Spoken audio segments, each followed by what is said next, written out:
the pastor for whom the parish's Tonry Room is named. In this unusual year of 2020, we're chatting via Zoom. Father Pat, you follow in a long line of pastors who were either born in or ancestors hailed from Ireland. And this includes our current and last Marianist pastor, Father Neville O'Donoghue from Dublin. Do you have any thoughts on how your heritage has affected how you ministered at St. Joseph? Yes, I come from a very strong Catholic Irish family. My mom and dad were from the west of Ireland, came to America in 1927, and faith and prayer and church were all very big part of our lives. And there was always an attempt to be active in the church. And so that's how I started. I had an older brother who had joined the Marianists, and I followed in his footsteps. He left after, decided to marry after about 27 years, but is still kind of active in Marianist things. So it goes back, the family was very deeply religious. How do you think you were famous for your hospitality and being able to remember everybody's names?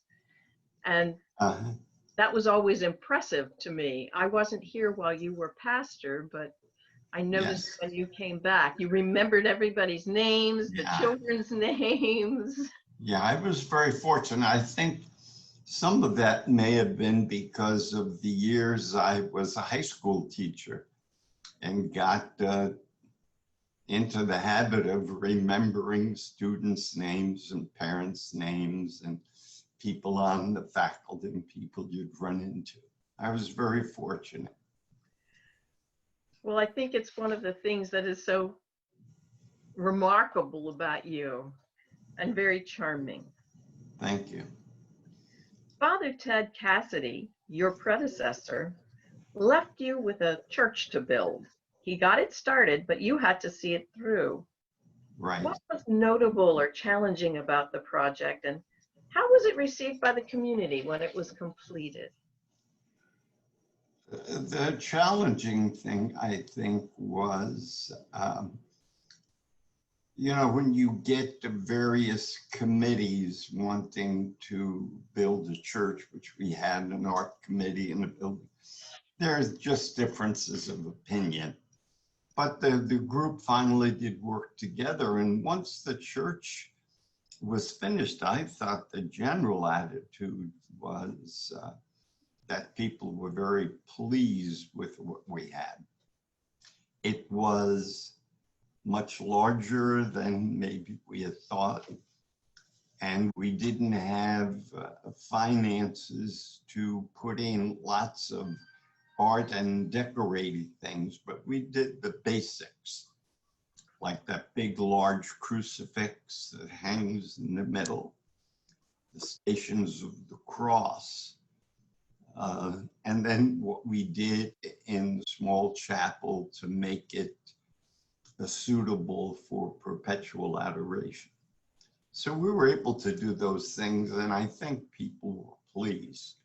I didn't get much. The only negative thing I heard in the beginning for a while was people were having trouble with the sound. A challenge that we are still grappling with, but have made much progress. Yes. Yeah, we had some very good people there trying to work that out, but it's been hard. There are a lot of hard surfaces in that church.